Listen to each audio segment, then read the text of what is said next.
I'm going to requisition Marg and Iain to play a set of tunes, all the same tune, starting off with a version more or less contemporary with Dixon, but from Scotland, and then Dixon's version, and then the way it's sung in Scotland today, a tune called Tail Tuddle.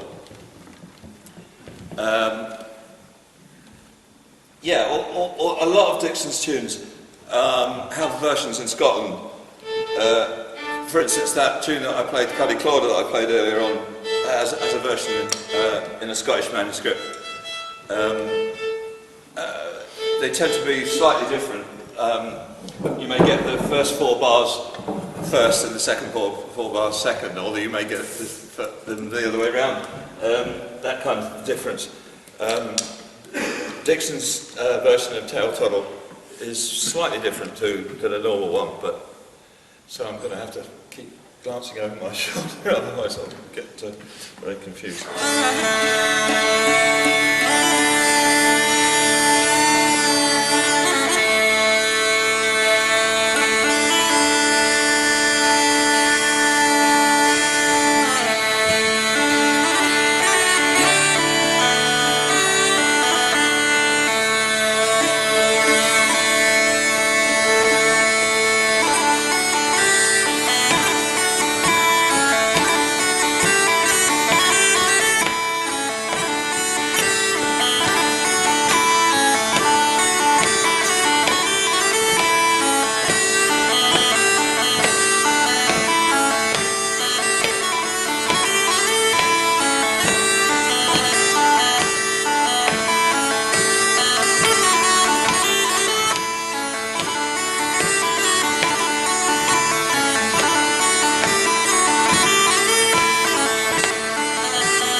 just tell you about a switched fiddle, and at the very start of the concert, then there's a guy called Tim Rolls somewhere here, over there with his hand up, who showed me this fiddle in the sort of oldest looking case I've ever seen.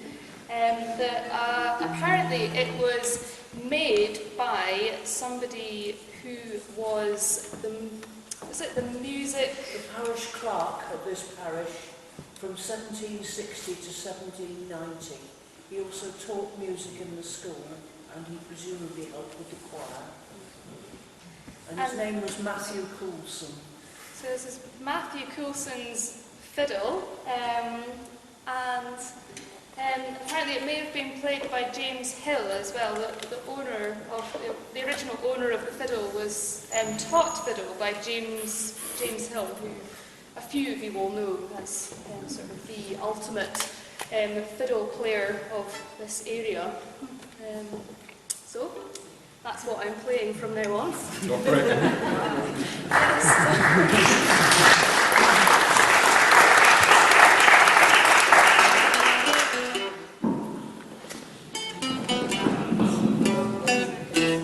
Tell you a little bit about the tune. This will be the last of the individual items, and then we'll join together at the end for a reprise of the opening Hill Abbey.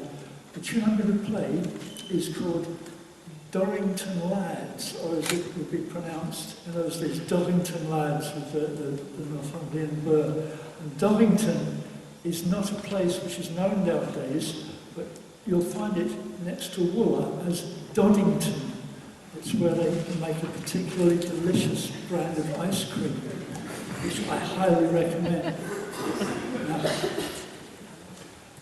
The other week, we had my partner's grandson, and we thought we'd, for the Easter holidays, it was a splendid Easter Sunday, we thought we'd go over there, excuse for a ride and to give him some nice ice cream. But we found that the Doddington ice cream place is not a shop, it's only a factory. If you want to get the actual ice cream, you have to go somewhere else. But we had a walk around the village, and we looked in the church, and there were two ladies who were leaving the service, and we got talking to them, and I asked them about the rhyme that was associated with Doddington Lads, and if they knew anything about it, because I was kind of hoping that someone would have a few more lines to it. They didn't, but they kindly pointed me to the little history of the parish, and on the back, at the foot, is the little rhyme about Doddington Lads, which I'd never heard of. But the chorus is, a lot of these tunes, they have words associated with them, and some of the words are beautiful poetry, some of them are licentious, and some of them are just kind of like nursery rhymes. And this is one of those. Doddington Lads is bonny, and Doddington Lads is canny, and I'll hear Doddington Lad and ride a Doddington cuddy. So, it's not profound, but it's lovely to find words associated with the tune. Now, the thing about the tune is Northumbrian pipers have all heard of Doddington Lads, and some of them can play it. But what was always an anomaly for a couple of hundred years, really, was the fact that this tune enjoyed such a high status in Northumbrian piping law. But it was really, it was a decent enough tune, but it wasn't that much to it. It wasn't more special than any of the other tunes. But the version in the Dixon book turns that on its head. It's the longest tune in the book. It has 14 strains, rather than just the standard A and B of a real or a jig. It has 14. It goes up to, what's that in the alphabet? I don't know. It goes past M anyway. So it's a long piece of music, but it's full of really radical musical ideas. And the sort of ideas it has in it are, if you'd be familiar with American minimalist composers of the 20th century, Terry Riley, John Adams, there's passages in it where you get the same figure repeating and repeating in a kind of hypnotic, arabesque way. And there are other parts which have very unusual figures which only actually make sense on the pipes under the fingers. You couldn't really play them, you wouldn't think of them on the fiddle, but on the pipes they make a lot of sense. And these figures I call loups, which is quite coincidental, as Iain here belongs to a band called Loup. And Loup, if you don't know what it means, it's the Northumbrian and the Scottish word for to leap or to jump. So this tune, Dorrington Lads, is just very, very unusual, and it was the thing which struck me most about the manuscript when I first looked at it. And it still amazes me. It's not a sing-along tune, despite the fact that it has words. It goes into some strange and exotic places. And I'm still really finding corners and wrinkles in it that are new to me, even after 20 years. There's one further thing I have to say about the Dixon book, which was that when it came into the knowledge of people other than the people who had been looking after it, it was through the agency of a Scottish aristocrat called Lady Dorothea Ruddles Bryce, who was a traditional music enthusiast. She was a friend of a fiddler in the village of Ingoe called Charles Mackintosh. And he showed her this book, which was the Dixon book. And he said, would you like this book? It's no use to me. Come and make head nor tail of it. And she looked at it and she said, yeah, this is really interesting. I'd very much like to have that. Can I offer you anything for it? And Charlie Mackintosh took the huff at being offered money for something that he was quite happy to give freely. So he threw it in the fire. This is true. She pulled it out of the fire with her bare hands. And she says, I still have it. And it is a book of pipe jigs of the border country. And this was in 1919 that she said this. Now, the book passed after her death into the library at Perth. And it had been noted a few times by scholars through the 20th century, but apart from Lady Dorothea, no one had identified it as pipe music, let alone pipe music of the border country. And it was someone that I was in touch with, a Scottish fiddle scholar called Charles Gore, who alerted me to it. So I didn't discover it, I was alerted to its existence. And this was 20 years ago, and what you see today is some of the ripples of that discovery. And there are people who play these tunes, not many people, but people all over the world that play them. When people ask me, what's the significance of the Dixon collection, I say, it's very, very, very significant to very, very, very few people. So I do thank you for sharing in this tonight. So I think this is a moment that I couldn't really imagine that I'd be playing Dorrington Lads, the Dixon version, in Dixon's Church. I don't know how it'll go. I don't even know if I'll be there when it happens, because sometimes you just blank out.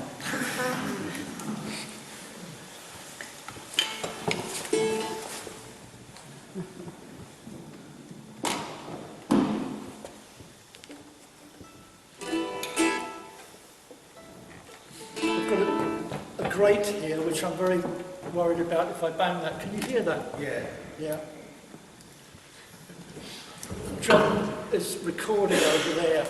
Everything like that, he picks up. So, I think what I'll do is...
tonight. Now, Iain Nicholson will say a few words after we close, but again I'd like to thank you for coming, and I'd like to invite you to William Dixon's Facebook page if you're interested. There are seriously lots of links to different performances of many of the tunes, many more than you've heard tonight, and I think pretty well everyone that's here tonight has some performances on the Facebook page. I should also explain that the William Dixon Foundation is not so much an organisation, but an idea. The idea that it's a good foundation for revival of border pipe music. So if you use Facebook, just look for William Dixon Foundation and you'll get all the latest news from 1733.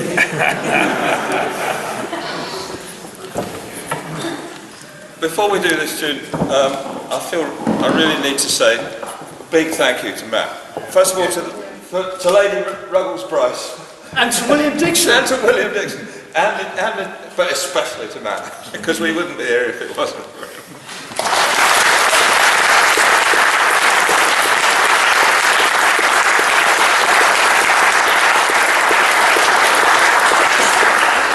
While we're on it, I really have to do the same to Chris, because if it wasn't for this, and I can't use the word in church, noble fellow, if it wasn't for this noble fellow, I wouldn't have ever done this in the first place. I'd still be a happy fiddler. So thank you, Chris. So we'll play you out as we played you in with Dixon's Heel and Laddie. And you can hear the way the music goes, Bonnie laddie, heel and laddie, at the end of every line. And there's many, many sets of words to this tune. I think we'll begin a bit more positively than that.